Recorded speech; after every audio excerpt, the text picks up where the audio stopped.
Assalamualaikum warahmatullahi wabarakatuh. Perkenalkan, nama saya Evan Ajidhi Saputra, NIM 1033129. Di sini saya akan mewawancarai Mas Fuad.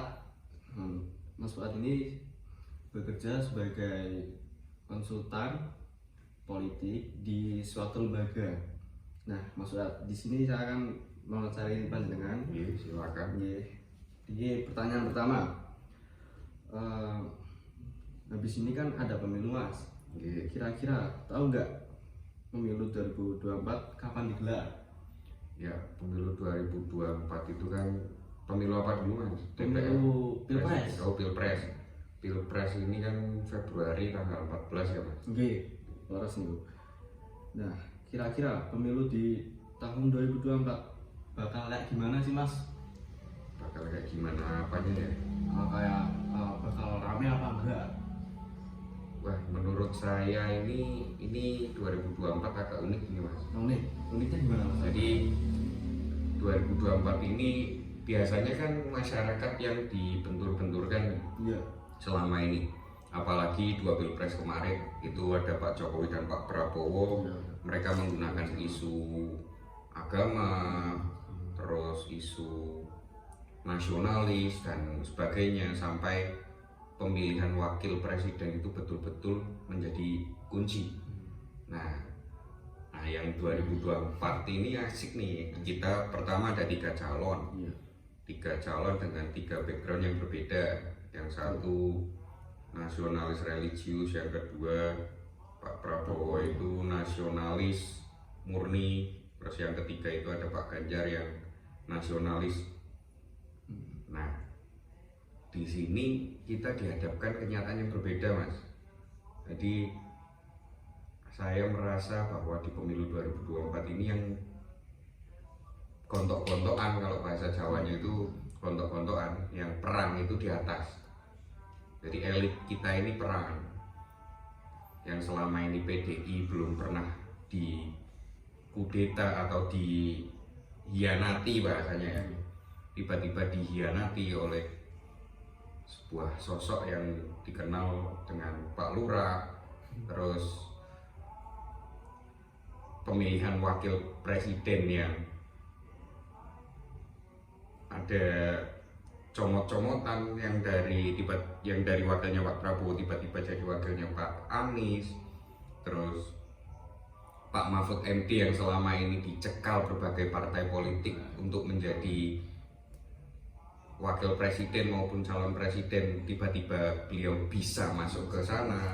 Terus yang terakhir itu kontroversial putusan MK yang cacat tapi tetap di baterai lemah niat butuh itu banget. kan, wah, yang kita lihat sendirilah, ditanya cuma jawabannya kau.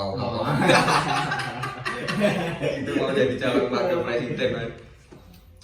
Gitu sih pandangan saya. Ini saya sampai saat ini belum bisa menentukan siapa yang akan saya pilih. Belum, Mas. Untuk pribadi saya, tapi untuk kerjaan ya beda lagi. Iya. Tuh. Terus ada lagi, Mas? Ada lagi, Mas. Nih, gimana sih kriteria pemimpin yang Mas Fuad inginkan? Ada nggak dari ketiga calon ini? Ini selama ini selama saya mulai milih dan belum milih, saya mengikuti pemilu itu, kita selalu dihadapkan oleh dinamika politik yang membuat kita tidak mempunyai calon yang ideal. Sampai sekarang saya belum pernah mendapatkan calon presiden maupun wakil presiden sepasang yang ideal. Dari tiga-tiganya, Mas? Ya, yang ini tiga-tiganya, yang kemarin juga sama. Semuanya kita selalu dihadapkan oleh pasangan-pasangan yang kita itu tidak memilih pemimpin yang terbaik sebenarnya. Menurut saya itu enggak, tapi setidaknya yang tidak terburuk saja. Kita mengeliminasi yang paling buruk aja. Itu toh, ketika kita milih presiden, kita bukan memilih sosoknya soalnya. Kalau saya pribadi, saya lebih memilih ke belakang. Dari sosoknya jelas, tapi lebih ke belakang. Dia sokongannya dari siapa sih? Kita tahu sendiri, nggak mungkin pemilihan presiden kok dia sendiri yang maju, nggak mungkin. Pertama kita harus, harus ada sosok. Yang pertama harus dari sokongan partai politik. Yang kedua, mana yang usung gitu ya itu sangat penting mas. Jadi kalau partai politik yang punya track record buruk, ngapain kita pilih? Tapi buruk semua, kan susah. Makanya itu saya bilang pilih yang tidak terburuk lah dari ketiga calon tersebut. Mana yang bisa mengubah, bukan mengubah ya. Kalau melanjutkan juga yang baik saja. Kalau mengubah ya menjadi lebih baik. Saya bilang lebih baik, sebenarnya sih belum baik ya. Jadi merubah menjadi lumayan baik lah bahasa. Itu mas. Jadi apa namanya tadi, dari tiga kita selalu dihadapkan dengan kurang sempurnanya pasangan tersebut dengan dinamika politik yang luar biasa. Jadi sangat menarik ya mas ya. Iya sangat menarik. Hasilnya belum bisa kita tebak. Belum tebak. Dari tiga belum ada kriteria yang memenuhi ya. Sama-sama cacat semua yang sama. Yang satu cacat MK, yang satu ada omongan tok tapi nggak ada kerja keras. Yang satunya lagi Pak Ganjar ini, misal saya senang dengan sosok beliau selama ini, saya sebagai pendukung, saya sebagai warga Jawa Tengah selama ini. Tapi tiba-tiba beliau ketika nyalon kok kelihatan kayak petugas partai betul. Beda kan sama Jokowi ya kan. Kalau Pak Prabowo ada pelanggaran HAM-nya dulu ya, dulu tapi udah lumayan baik. Sebenarnya pengen Pak Prabowo tapi kok wakilnya cacat MK. Pingin Pak Mahfud tapi kok Pak Mahfud yang wakil, kayak dikekang. Terus yang ketiga ya nggak usah dibahas lah gitu. Agak lain. Ya udah mas, lanjut ke pertanyaan berikutnya mas. Ya. Ada nggak nih mas tips dan trik dari Mas Fuad untuk memilih pemimpin yang baik? Nah, kalau memimpin yang ideal tadi ya, pemimpin ideal yang baik itu kita dimainkan oleh demokrasi. Atas nama demokrasi ini pilihan kita sebenarnya dikekang. Misal saya pengennya Pak Mahfud yang jadi presiden. Tapi kita bahkan misal saja Pak Mahfud yang jadi presiden ini permintaan semua orang Indonesia sebenarnya dalam hati nurani misal.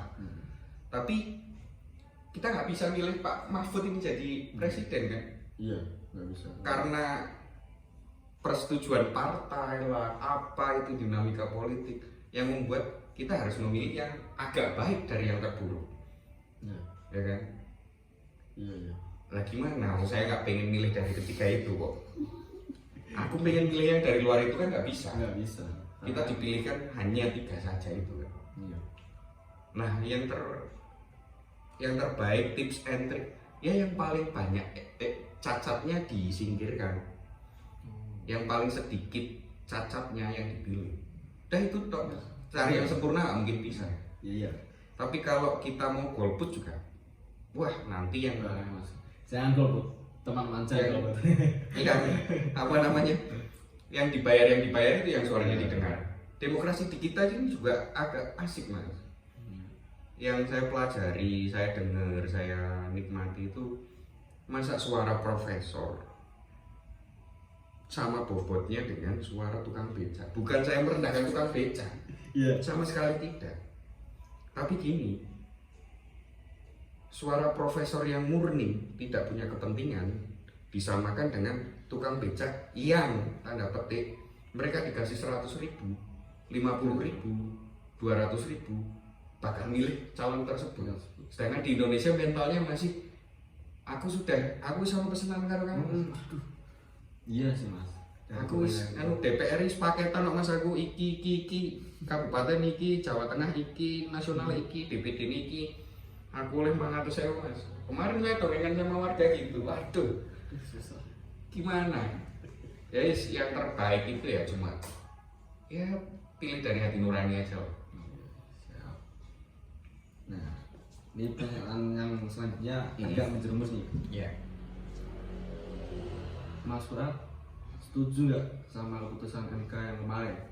Yang sempat viral? Keputusan MK jelas, saya punya sikap yang jelas bahwa suara saya minimal suara saya ya 1,00001% dari suara Indonesia yang termasuk menyuarakan bahwa cacat mas, keputusannya cacat, saya tidak setuju, harusnya itu digugurkan, harusnya digugurkan, sudah jelas itu melanggar etik, melanggar moral, melanggar konstitusi demi sebuah pencalonan wakil presiden oleh anak muda yang au. Oke.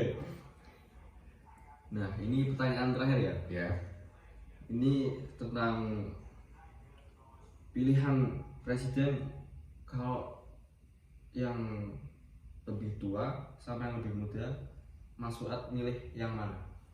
itu bukan patokan sama sekali, bukan patokan. Udah patokan nggak masalah ya Mas? Mau tua mau muda, selama kompeten, punya jiwa yang baik, keberanian yang baik, pengelolaan manajemen ekonomi, manajemen emosi, manajemen omongan, bilateral yang baik, negosiasi dengan negara lain yang baik. Kalau itu tua maupun muda, saya nggak ada masalah. Yang terbaik lah saya inginkan untuk Indonesia. Oke, matur suwun Mas Fuad atas Oke, waktunya. sami-sami, Mas. Oke, itu teman-teman wawancara dari saya dan Mas Fuad. Kurang lebihnya mohon maaf. Wassalamualaikum warahmatullahi wabarakatuh. Waalaikumsalam warahmatullahi wabarakatuh. Semua